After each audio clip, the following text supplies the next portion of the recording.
And the destination can change. It's not about having one fixed destination that, like, that's it, that's your path. But it's just having direction in the first place. But imagine that, a guy coming in and talking to a girl, and he's like, yeah, I know exactly who I want to be, like, 5 years' time, I'm going to enter this is how I want to contribute to the world, blah, blah, blah. Like, massive differences. And the last little piece of the puzzle to all of that, the most important thing you guys can go home and reflect on today, and really spend some time on it, is you need to work out what is actually important to your life, what is actually important to you, alright, your values, what do you actually value in life? Because most people just don't even think about what they value, and then they just live someone else's life, and then they wonder like why they're in conflict all the time. And it's because their deepest values aren't actually being mirrored in their day-to-day life.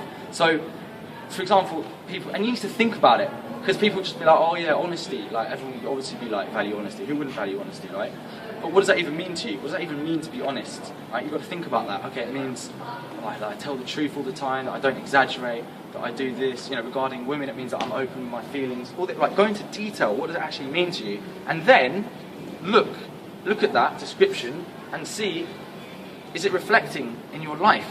So if honesty, let's go back to honesty, is a big value that really is important to you, and you're in a sales job where you're mugging people off, like, there's going to be incongruency there, and you're not going to feel good, right?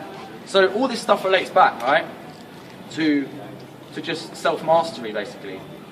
So yeah, to summarise, I'll just summarise and then take questions. So to summarise, to really get confident with women, alright, it's not just a quick fix, it's not just a superficial thing, you know, technique, You need to work on yourself, you need to master yourself, alright? To do this, you need to really get to know who you are, you need to really explore the webs in your head, your belief systems, and what you're doing, alright? Really explore who you are.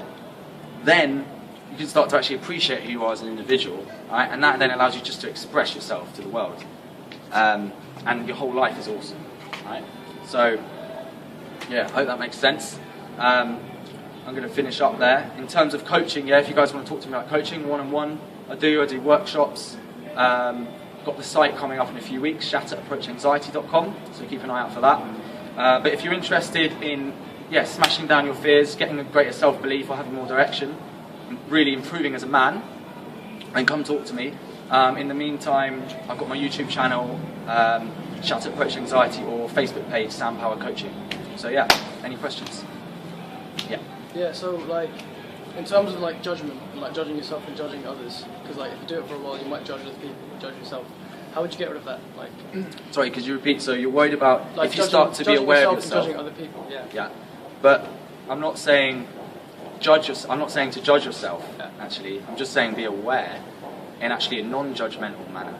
You don't actually want to judge yourself. That's where the danger comes in. Does that make sense? So it's like, if you are, let's say you realise that you're a bit needy with girls, it's not like being like, you're fucking needy, idiot. Again, it's just being like, oh, okay, I've noticed that my behaviour indicates I'm a little bit needy. Right, okay, maybe that's something I could work on. Do you know what I mean? It's actually that non-judgmental way you want to speak to yourself. Okay. Any other questions? To make criteria for the woman that you choose, is there any good way to go about doing that? Get a pen and paper, sit down and think. That's what I'd say. No, honestly, spend time on it. I'd say spend like minimum half an hour. Spend like half an hour. Put it aside. Sit down.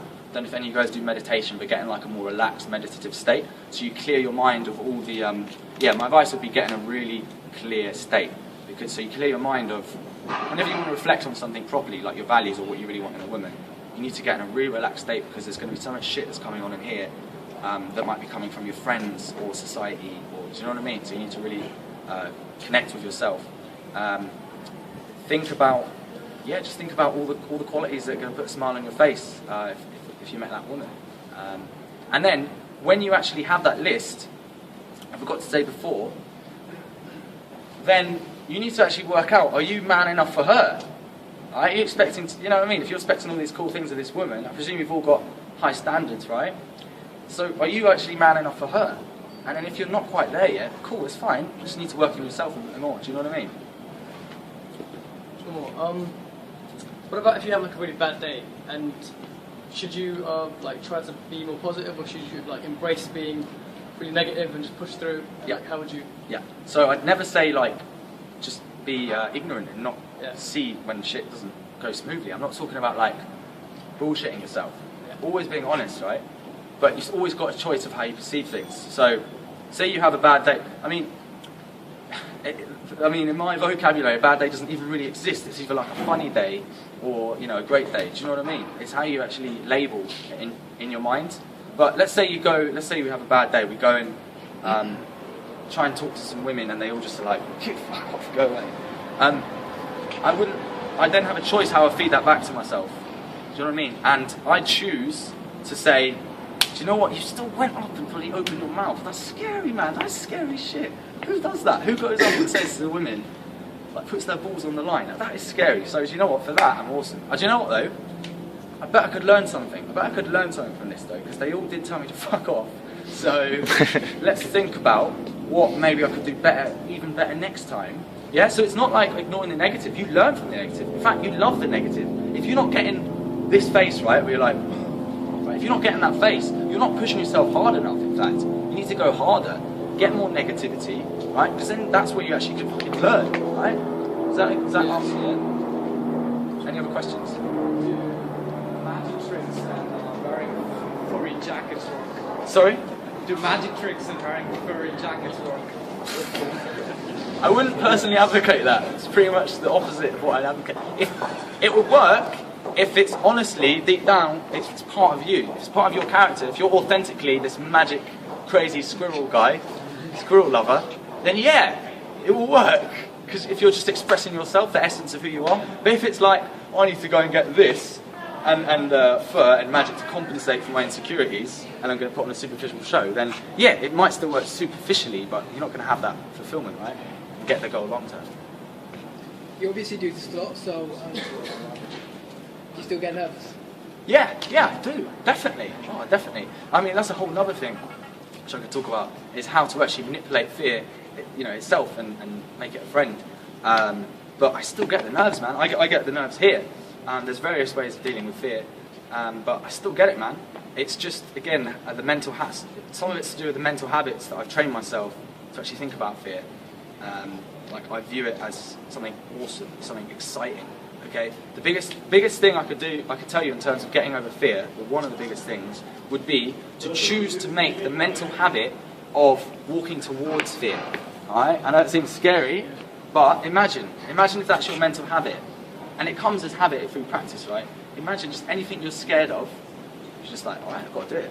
Do you know what I mean? Like, what are you going to achieve? What aren't you going to do? So that's what pushes me to keep pushing myself, to go and do public speaking, to go and do open mics, and all this stuff. Because I'm like, if it scares me, right, I've got to do it. And obviously, approaching women is just then no big deal, sort of thing, you know. But no, I still get, you know, if I haven't speak to a woman for a long time, I still get the anxiety. Definitely, you're all human. It's just how you deal with it. It's not that it goes away. Just one last one, like, how would you, like, say, because if you're young, then you might not have, like, a strong sense of identity. Yeah.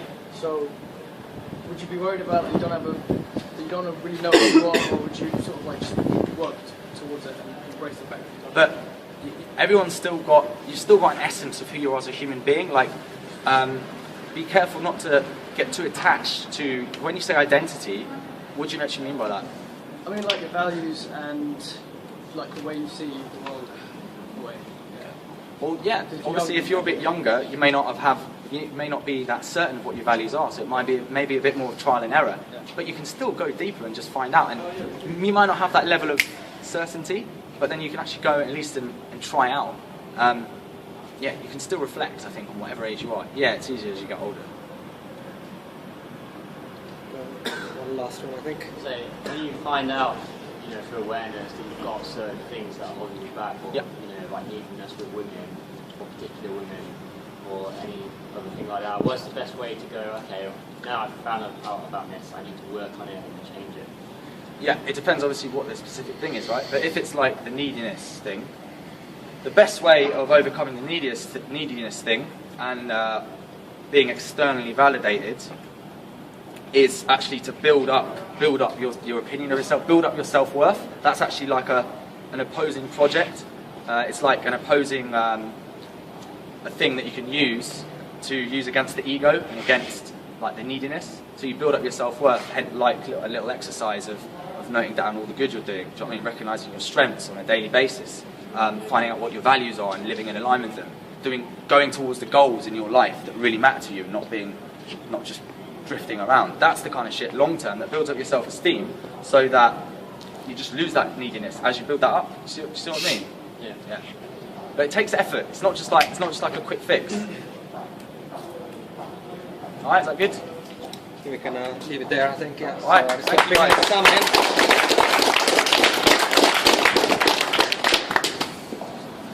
Thanks very much. You're a much better cameraman. Anyone who's